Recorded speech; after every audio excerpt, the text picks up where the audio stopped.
Hello बच्चों, कैसे हो आप सभी? बढ़िया। ओके। तो चलिए आज हम पढ़ते हैं इस अध्याय का पार्ट 2। आई होप कि इस पार्ट में ये अध्याय कंप्लीट हो जाएगा। फिर इसके हम लोग पार्ट 3 में इसके जो भी क्वेश्चन हैं, अभ्यास प्रश्न हैं, वो सब हम लोग करने वाले हैं। ठीक है, तो आप लोग पहला पार्ट देख लिए होंगे, तो हम लोग पढ़ते हैं इसका दूसरा पार्ट। ठीक है, तो जो अगर आप चैनल पर नए हो तो चैनल को सब्सक्राइब करके नोटिफिकेशन ऑन कर लें। ठीक है, और आप लोग मेरे साथ नोट बनाइए अपना। मैं जैसे कि कल आपको बताया था कि आपको मेरे साथ साथ नोट्स बनाने हैं। ठीक है, तो चलिए देखिए, हम लोग कल इसको पढ़ लिए थे कि पदार्थ की अवस्थाओं में परिवर्तन। ठीक है, तो थोड़ा सा इसके बारे में हम कल समझ लिए थे कि जो आपका पानी होता है, जो वो तीनों अवस्थाओं में पाया जाता है। ठीक है, ठोस के रूप में भी पाया जाता है, यानी जब बर्फ़ होता है ठोस होता है, मैंने बताया था कल। और द्रव के रूप में भी होता है। ठीक है, और गैस के रूप में भी क्या होता है, पाया जाता है। ठीक है, तो यहाँ पे कुछ लिखा है, सॉरी, कि गर्म करने पर पानी बर्फ़ में परिवर्तित हो जाती है और पानी वाष्प में परिवर्तित करने का हो जाता है। देखिए, कह रहा है कि गर्म करने पर बर्फ़ पानी में परिवर्तित हो जाती है और पानी वाष्प में परिवर्तित हो जाती है। यानी जब हम लोग बर्फ़ को गर्म करते हैं तो पानी बन जाता है, द्रव हो जाता है, और जब उसको और गर्म करेंगे तो क्या बन जाएगा, वाष्प बन जाएगा। ठीक है, देखिए, कह रहा है कि पदार्थ की भौतिक अवस्था को दो तरीके से परिवर्तित किया जा सकता है। ठीक है, अब देखिए, दो तरीके क्या हैं, या तो उसका टेम्परेचर कम कम या ज़्यादा किया जाएगा, और या तो उसका प्रेशर कम या ज़्यादा किया जाएगा। ठीक है, चलो हम लोग थोड़ा सा इसको समझ लेते हैं। तापमान में परिवर्तन, देखिए टेम्परेचर में परिवर्तन। देखिए, पहला हम लोग पढ़ेंगे टेम्परेचर में परिवर्तन, फिर दूसरा क्या पढ़ेंगे, उसके प्रेशर में परिवर्तन। ठीक है, यानी कि दाब में परिवर्तन। एक डायग्राम मैं दिखा रहा हूँ, फिर डायग्राम के बारे में थोड़ा सा बात करते हैं। ये आपका एक डायग्राम छोटा सा, ठीक है, बहुत सिंपल सा डायग्राम है। ठीक है, ये देखिए, सबसे पहले क्या लिया है, एक लोहे का स्टैंड लिया गया है। ये लोहे का आपका स्टैंड है। ठीक है, और उसके बाद देखिए, ये आपका एक ट्राइपॉड है। ठीक है, त्रिपाद, यानी कि देखिए इसमें तीन पैर है, एक इधर है, एक इधर है, एक उस साइड है। ठीक है, तो ये हो गया आपका त्रिपाद स्टैंड, यानी इसको इंग्लिश में कहते हैं ट्राइपॉड। और ये आपका एक गोल पेनी का फ्लास्क हो गया। ठीक है बच्चों, जो लैब में मिलता है। ठीक है, लैब में ऐसे ही उपकरण यूज किए जाते हैं। और ये आपका एक थर्मामीटर है, जिससे आपका तापमान नापा जाता है। ठीक है, और ये एक ट्यूब है। ठीक है, क्या है ये, ट्यूब है। तो इसके जरिए क्या करते हैं, इसमें डालते हैं। ठीक है, या जब पानी भरते हैं तो इसमें पानी जो वाष्प बनेगा तो वो इधर से निकलेगा वो। ठीक है, तो कह रहा है कि थर्मामीटर हो गया, गोल पेंदी का फ्लास्क हो गया, और बल्कि बर्नर, बच्चों जो आग जलाने के लिए होता है ना, बर्नर, वो हो गया। ठीक है, और ये त्रिपाद स्टैंड हो गया, और ये लोहे का स्टैंड। बस ये पूरा सेटअप है। ठीक है ना, पानी को गर्म करने के लिए, क्योंकि जब गर्म करेंगे तभी उसका अवस्था परिवर्तन होगा। ठीक है, चलिए आगे देखते हैं।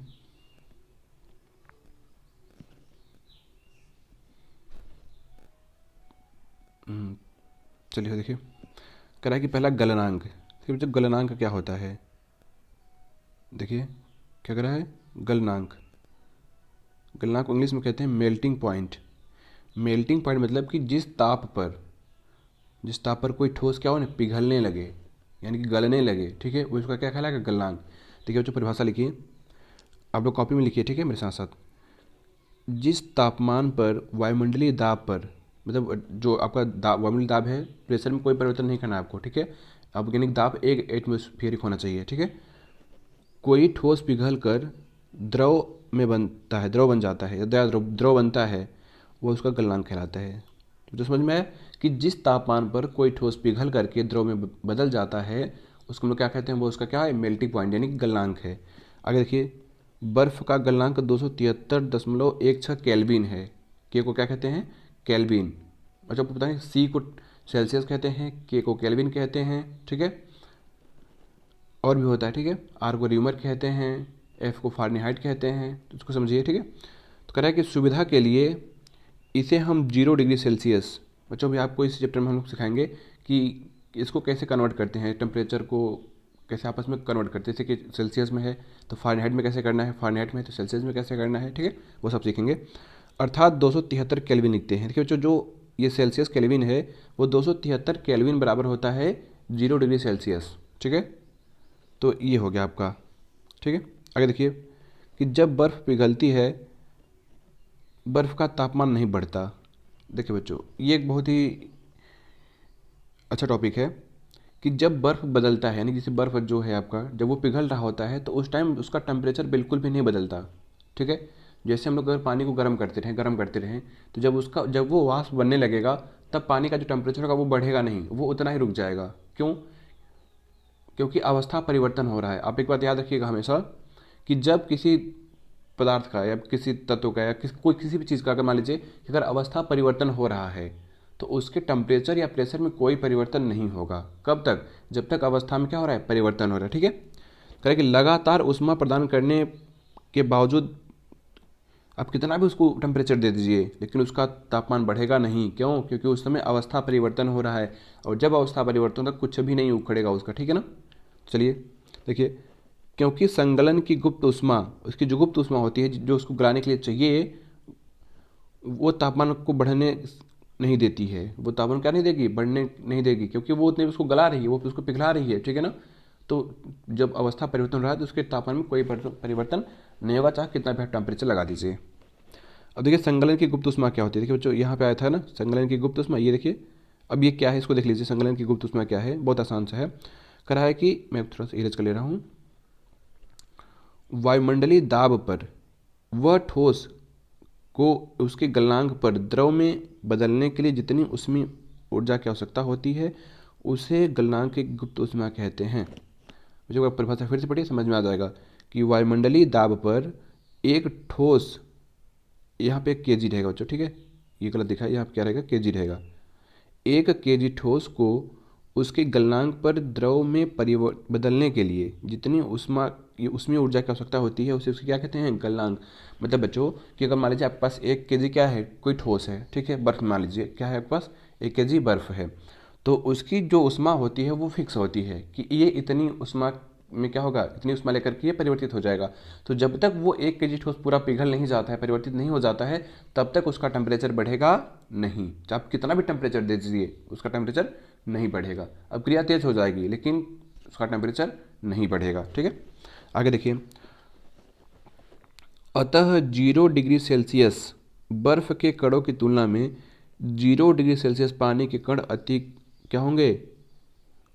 अधिक ऊर्जा होती है। देखिए कह रहा है कि जो बर्फ होगा वो भी कितना होगा? 0 डिग्री सेल्सियस होगा, और जब वो पिघलेगा तो वो भी कितना होगा? 0 डिग्री सेल्सियस। लेकिन जो बर्फ है उसके जो कण हैं उनकी तुलना में जो पानी है उनके कणों की गति क्या होगी? तेज होगी। बच्चों ऐसा क्यों? क्योंकि बर्फ थोड़ा टेम्परेचर लेकर के वो किस में बदल रहा है? पानी में। तो पानी जब कब हो रहा है? जब टेम्परेचर ले रहा है। तो टेम्परेचर लेने के बाद क्या होगा? उसके जो कण होंगे, जो पार्टिकल्स होंगे, वो क्या हो जाएंगे? थोड़ा सा उनकी जो गति होगी वो तेज हो जाएगी। ठीक है, तो आई होप आपको समझ में आ गया होगा।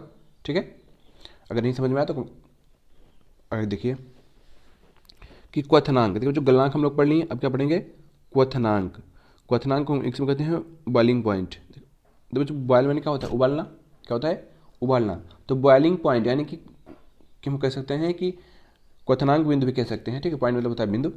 तो देखिए इसको पढ़िए, परिभाषा लिखिए आप मेरे साथ कि वायुमंडलीय दाब पर वह तापमान जिस पर द्रव उबलने लगता है। देखिए उसमें क्या था कि वायुमंडलीय दाब पर जिस तापमान पर कोई द्रव पिघल कर, कोई द्रव है तो पिघलेगा, और ठोस है तो पिघलेगा, और द्रव है तो उबलेगा। तो कह रहा है कि द्रव उबलने लगता है उसे उसका क्या कहते हैं?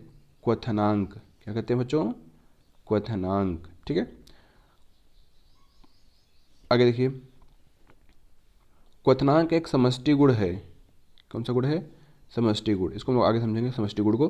ठीक है, अब इसको छुड़े दिए। देखिए कह रहा है कि जल का क्वथनांक कितना है? 373 केल्विन। कितना है? 373 केल्विन। यानी कि जो आपका जल होता है वो 373 केल्विन पे बॉयल होने लगता है, उबलने लगता है। ठीक है, तो अगर देखिए यहाँ पे कह रहा है कि 100 डिग्री सेल्सियस प्लस 273 केल्विन। ठीक है, तो बराबर क्या कर रहा है कि 373 केल्विन हो जाएगा आपका। ठीक है, चलिए आगे देखिए। कहाँ तक हुआ था?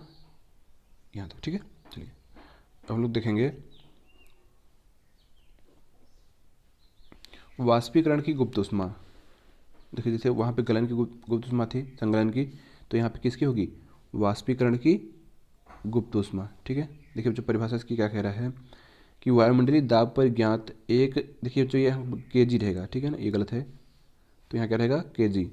द्रव को उसके क्वथनांक पर वाष्प में बदलने के लिए जितनी ऊष्मीय ऊर्जा की आवश्यकता होती है उसे वाष्पीकरण की गुप्त ऊष्मा कहते हैं। सेम संगलन की गुप्त ऊष्मा के जैसा ही है, बस उसमें क्या था कि 1 kg ठोस को पिघलाने के लिए जितनी ऊष्मीय ऊर्जा की आवश्यकता होती है उसे हम लोग क्या कहते हैं, गलन की गुप्त ऊष्मा।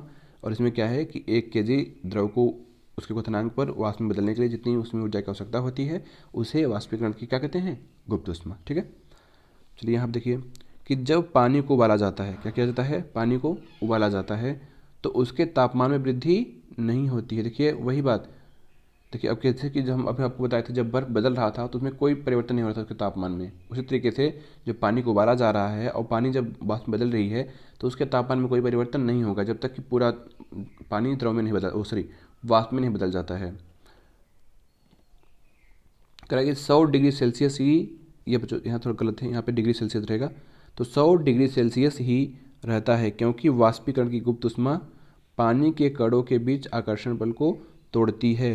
अच्छा, अब दिमाग में एक सवाल आता है कि जब हम लोग उसको टेम्परेचर देते हैं तो उसका टेम्परेचर बढ़ता क्यों नहीं है। यही बात है ना कि जब हम लोग उसको टेम्परेचर दे रहे हैं तो उसका टेम्परेचर बढ़ता क्यों नहीं है, क्यों उतना ही रहता है, क्यों अवस्था परिवर्तन के समय रुका रहता है, क्यों। तो देखिए बच्चों इसका सिंपल सा आंसर है कि जब हम लोग जो ऊष्मा देते हैं वो क्या करता है कि जो कण होते हैं कणों के बीच देखिए जो आकर्षण बल होता है और उस आकर्षण बल को तोड़ने के लिए क्या चाहिए, ऊर्जा चाहिए, ऊष्मा चाहिए। तो हम लोग जो ऊष्मा देते हैं वो उस कणों को तोड़ने में लग जाती है और जब ऊष्मा कणों को तोड़ने में लग जाती है तो कहाँ से बढ़ेगा। यही रीज़न है कि पदार्थ जब अवस्था परिवर्तित करता है तो उसके टेम्परेचर में कोई परिवर्तन नहीं होता है। ठीक है, चलिए आगे देखिए कि अतः 100 डिग्री सेल्सियस तापमान पर वाष्प के कणों में उसी तापमान पर पानी के कणों की अपेक्षा अधिक ऊर्जा होगी। देखिए अब क्या कह रहा है कि जैसे उसमें था कि जो बर्फ़ और जल हम लोग एग्जाम्पल में लिए थे कि जब बर्फ़ पिघली थी तो जो जल थे, जल के कणों की गति क्या थी, तेज़ थी। उसी तरीके से यहाँ कह रहा है कि जो वाष्प होंगे उनके कणों का जो तापमान होगा वो द्रव यानी जो जल आपका है उनके कणों के द्रव के कणों से वाष्प के कणों की जो तापमान होगा, जो होगा टेम्परेचर, वो क्या होगा, ज़्यादा होगा। ठीक है, अगला देखिए तापमान में परिवर्तन से पदार्थ की अवस्था को एक दूसरे में बदला जा सकता है जैसा कि नीचे दिखाया गया है। देखिए अब तापमान में परिवर्तन के कैसे बदलेंगे उसको, ठीक है ना, देखिए नीचे दिखाया गया है। तो चलिए बच्चों इसको देखते हैं कि ठोस को अगर हम लोग क्या करें, उष्मा दें तो किस में बदल जाएगा, द्रव में, और द्रव को उष्मा दें तो किस में बदल जाएगा, गैस में। अगर गैस को ठंडा करेंगे तो शीतलता मतलब बच्चों क्या होता है, ठंडा। ठीक है ना, अगर मिल जाएगा गैस को ठंडा करेंगे तो द्रव में, और द्रव को और ठंडा कर दें तो किस में मिल जाएगा, ठोस में। एग्जाम्पल लेते हैं हम लोग, जैसे आपका पानी हो गया। ठीक है, तो अगर पानी को हम देखिए, मान लीजिए कि पानी क्या है, द्रव अवस्था में है। ठीक है, या बर्फ़ ले लेते हैं, ठीक, ज़्यादा अच्छा रहेगा। अगर बर्फ़ लिए, बर्फ़ को गर्म करें, उष्मा दिए तो किस मिलेगा, द्रव में। पानी को पानी में ले जाएगा, पानी में अगर और उसको क्या उष्मा दिए तो गैस में। गैस को थोड़ा ठंडा करें तो द्रव में, द्रव को और ठंडा कर दे तो ठोस में। तो जो समझ में आएगा आपको। चलिए आगे देखिए ऊर्ध्वपातन। देखिए ऊर्ध्वपातन क्या होता है, ये प्रक्रिया होती है। देखिए इसमें होता क्या है कि ठोस सीधे गैस में, गैस सीधे ठोस में। तो हम लोग परिभाषा देखते हैं कि कुछ ऐसे पदार्थ देखिए कह रहा है कि कुछ ऐसे पदार्थ जो द्रव अवस्था में परिवर्तित हुए बिना ठोस अवस्था से सीधे गैस में और वापस ठोस में बदल जाते हैं, इस प्रक्रिया हम लोग क्या कहते हैं, ऊर्ध्वपातन। मुझे बहुत ही आसान है कि कुछ ऐसे पदार्थ हैं जो द्रव अवस्था में परिवर्तित हुए बिना, मतलब उनमें द्रव का कंडीशन नहीं आएगा, वो सीधे क्या होंगे कि ठोस से गैस और गैस से ठोस बन जाएंगे। ठीक है, एग्जाम्पल लिखिए, एग्जाम्पल जिसके होते हैं आपका अमोनियम क्लोराइड हो गया, यानी कि नौसादर, और कपूर हो गया। ठीक है, तो देखिए क्या कर रहा है कि थोड़ा सा कपूर या अमोनियम क्लोराइड लेकर के इसके चूड़ मतलब कहता है थोड़ा सा बारीक एकदम पाउडर बना दीजिए। चीनी की प्याली, चीनी मिट्टी की प्याली आती है, ठीक है, जो चीनी मिट्टी के बर्तन आते हैं ना, उसकी बात कर रहा है, में डालिए। चीनी की प्याली पर कीप को उल्टा करके रखिए, मैं आपको डायग्राम दिखा रहा हूँ। ठीक है, कीप के सिरे पर कोई रुई की डाट लगा दीजिए, धीरे धीरे गर्म कीजिए। हम देखेंगे कपूर या अमोनियम क्लोराइड गैस ठोस से गैसीय अवस्था में बदल जाते हैं, कीप की भीतरी दीवारों पर पदार्थ के संघनित होकर चिपक जाते हैं। ठीक है, देखिए आप लोग वीडियो को पॉज करके या स्क्रीनशॉट लेके किसी तरीके से नोट्स जरूर बनाइए, ठीक है ना, क्योंकि ये बहुत ज़रूरी है नोट्स। चलिए गैस के कण होंगे वो कहाँ आ जाएंगे, नज़दीक आ जाएंगे, ठीक है। चलिए आगे देखिए कि सॉलिड कार्बन डाइऑक्साइड मतलब ठोस CO2, कार्बन डाइऑक्साइड यानी कि ड्राई आइस। देखिए ये क्या कर रहा है कि solid carbon dioxide dry ice को वापस CO2 में यानी कार्बन डाइऑक्साइड में बदला जाता है। देखिए जो 4-5 बार वही नाम लिख दिया, ठीक है, तो आपको कन्फ्यूजन नहीं होना है कि सॉलिड कार्बन डाइऑक्साइड क्या होता है, ठोस कार्बन डाइऑक्साइड क्या होता है, ड्राई आइस क्या होता है, CO2 क्या होता है, या शुष्क बर्फ क्या होता है। वो सब एक ही बात कर रहे हैं, किसकी, CO2 ठोस अवस्था की, ठीक है, में बदला जा सकता है बिना द्रव में बदले, बिना द्रव में बदले, यानी कि ठोस को, जो ठोस CO2 होता है, शुष्क बर्फ होता है, उसको बिना अवस्था परिवर्तित किए CO2 यानी कि कार्बन डाइऑक्साइड गैस में बदला जा सकता है। इसके लिए क्या करना होगा कि दाब को घटाकर 1 एटमॉस्फेरिक या एटमॉस्फेयर तक लाना होगा। जो एटमॉस्फेयर मतलब जो हमारा वायुमंडलीय दाब होता है उसको ATM में मापा जाता है, ठीक है, यानी कि एटमॉस्फेयर में, ठीक है। देखिए क्या करें कि ड्राई आइस यानी कि शुष्क बर्फ ठोस कार्बन डाइऑक्साइड है, ये तो नाम लिख बताया गया है कि ड्राई, उसको CO2 को क्या कहते हैं, शुष्क बर्फ कहते हैं, ठीक है। चलिए आगे देखिए, चलिए ये डायग्राम समझिए, ठीक है, ये बहुत अच्छा सा प्यारा डायग्राम है, इसको देख लीजिए आप। देखिए ये क्या है, ये आपका ठोस है, ये द्रव है, ये क्या है, गैस है।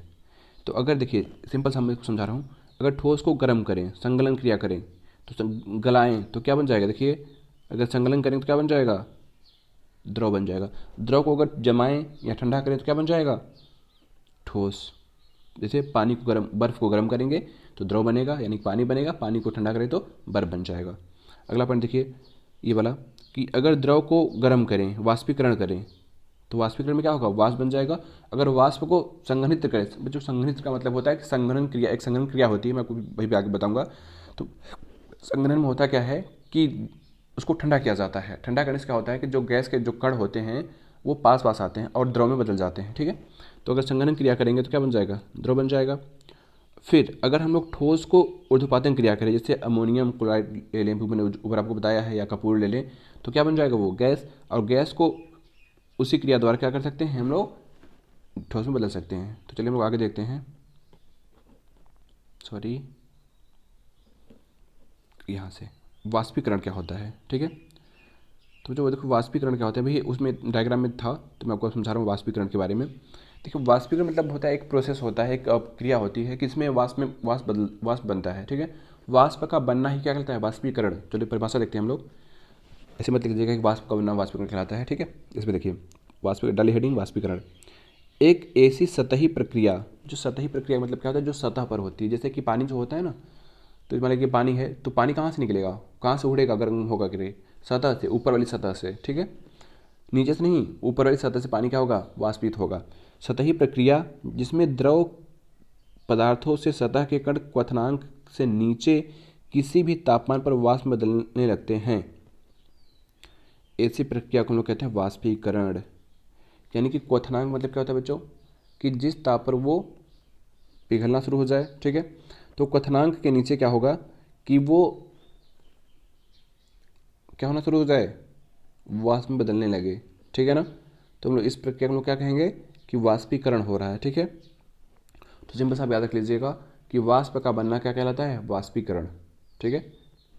अब देखिए कि सतह पर उपस्थित कणों में गतिज ऊर्जा के कारण वे अन्य कणों के आकर्षण बल से मुक्त हो जाते हैं और इसी कारण वे वाष्प में बदल जाते हैं। देखिए बच्चों क्या होता है कि जो मान लीजिए आप एक बर्तन में पानी ले लीजिए, ठीक है, या भगोनी में ले लीजिए, ठीक है।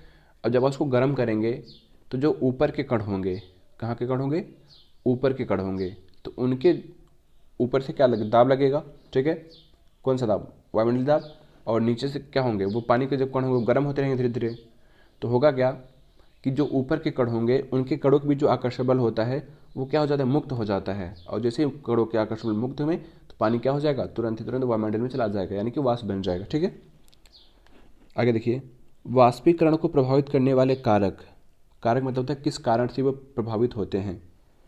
पहला क्या, सतही क्षेत्रफल, क्या कर रहा है, सतही क्षेत्रफल। देखिए बच्चों जो ये वाष्पीकरण होता है ये क्षेत्रफल पर डिपेंड करता है कि क्षेत्रफल जितना ज़्यादा बड़ा होगा वाष्पीकरण उतना ही ज़्यादा होगा, क्षेत्रफल जितना कम होगा वाष्पीकरण क्या होगा, उतना कम होगा। क्यों, क्योंकि ये क्या है, एक सतही प्रक्रिया। मैंने आपको बताया कि जो वाष्पीकरण है ये एक सतही प्रक्रिया है, ठीक है।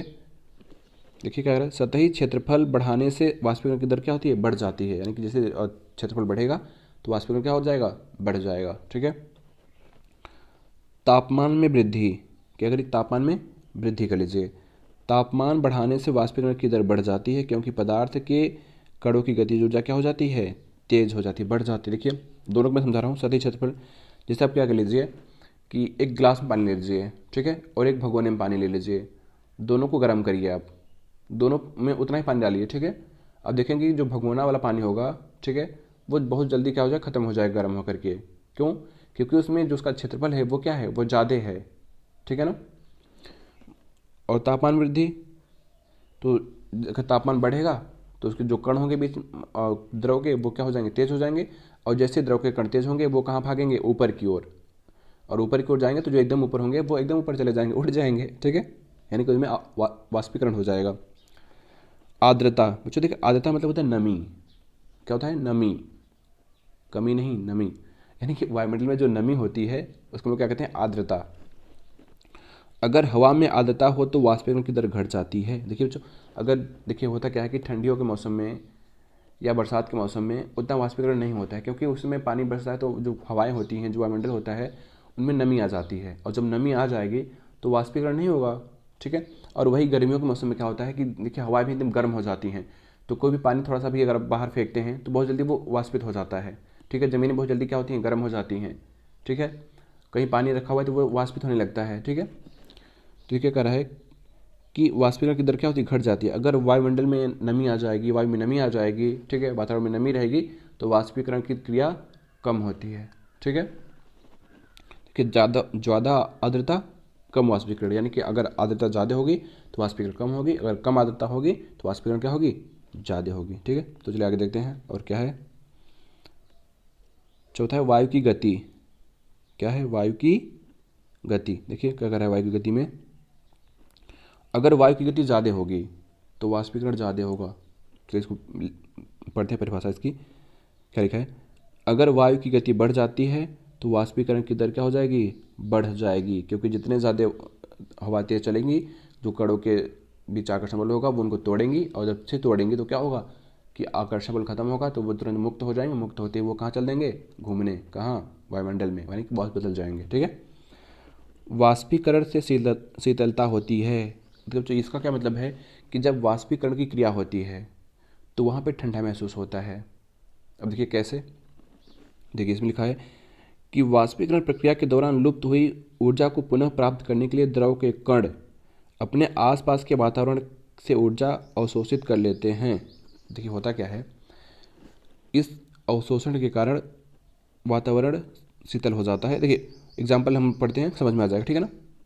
देखिए उदाहरण में देखिए देखो कि अगर हम हाथ पर एसीटोन, जो एसीटोन एक पदार्थ है, ठीक है, डालते हैं तो एसीटोन हमारे हाथ से ऊष्मा लेकर, देखिए जो एसीटोन वो ठंडा होता है। अगर हमारे हाथ में क्या होता है, जैसे आप पेट्रोल ही ले लीजिए, तो पेट्रोल को हम जब हाथ में डालते हैं तो ठंडा महसूस होता है। क्यों? और थोड़ी देर में पेट्रोल उड़ जाता है, लेकिन हाथ में ठंडा महसूस होता है ना। देखिए वही चीज़ में है कि एसीटोन क्या होता है कि हमारे हाथ से ऊर्जा लेकर के, क्या लेकर के, ऊर्जा।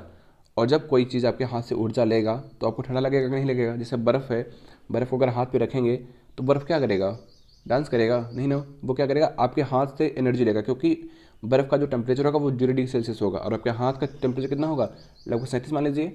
ठीक है ना, तो 37 डिग्री सेल्सियस होगा, तो ज़्यादा किसका है, आपका ज़्यादा है हाथ का। तो हाथ से क्या करेगा, वो उष्मा लेगा तो हाथ को ठंडा महसूस होगा। उसी तरीके से जो एसीटोन है वो भी वही प्रक्रिया कर रहा है। इसी कारण हाथ पर शीतलता महसूस होती है। जब कभी आप पेट्रोल में हाथ डालते हैं, आप हाथ पर पेट्रोल डालते हैं तो आपको देखेंगे ठंडा लगेगा। ठीक है, एसीटोन की तरह।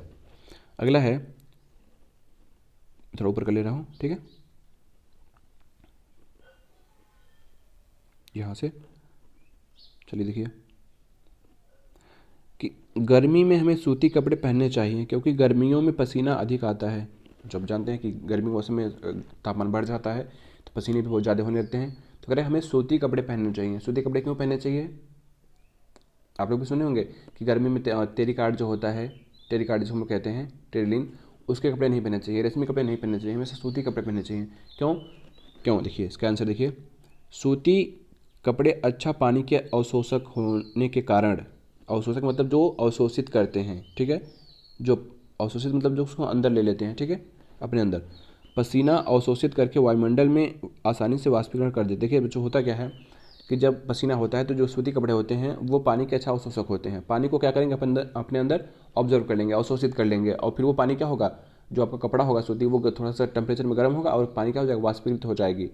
और जैसे ही वाष्पीकृत होगा तो आपको ठंडा महसूस होगा, यानी जो कपड़ा होगा जैसे आपके बॉडी से क्या करेगा, पसीना को लेगा तो क्या होगा, आपको ठंडा महसूस होगा। ठीक है, चूँकि वाष्पीकरण में शीतलता होती है, मैंने पहले भी बताया है कि इस क्रिया में क्या होती है, शीतलता होती है, ठंडा लगता है। अतः गर्मी में सूती कपड़ों से क्या होती है, आराम मिलता है। ठीक है, तीसरा पॉइंट देखिए कि गर्मियों में अक्सर लोग मैदानों में पानी छिड़कते हैं। अब देखा होगा कि सब लोग अपने घर के आसपास या फिर अगल बगल क्या करते हैं, मैदान होते हैं जहाँ ग्राउंड होता है वहाँ पानी डालते हैं। पानी डालने से होता क्या है कि वहाँ अगर पानी फेंकेंगे, पानी डालेंगे तो वाष्पीकरण की प्रक्रिया होगी, और जब भी वाष्पीकरण की प्रक्रिया होगी तो क्या होगा, ठंडा महसूस होगा ना। यही पानी मैदानों से ऊष्मा यानी कि ऊर्जा लेकर के प्राप्त करके वाष्प में बदल जाता है और उस जगह को क्या करता है, ठंडा कर देता है। क्या कर देता है बच्चों, ठंडा कर देता है। ठीक है, तो ये अध्याय कंप्लीट हुआ। अब हम लोग इसके क्या करेंगे अगले पार्ट में, मैं आपको यहाँ पे नहीं बता रहा हूँ। ठीक है, ये कुछ प्रश्न इसमें दिए हुए हैं तो मैं इस सबको अगले पार्ट में डिस्कस करूँगा। ठीक है, तो इस वीडियो में इतना ही। ठीक है, मिलते हैं आपसे नेक्स्ट वीडियो में। तो बच्चों, अगर आप हमारे चैनल पर नए हो तो चैनल को सब्सक्राइब कर लीजिए, वीडियो को लाइक कर दीजिए और नोटिफिकेशन ऑन कर लीजिएगा। ठीक है, मिलते हैं नेक्स्ट वीडियो में, तब तक के लिए बाय बाय, टेक केयर।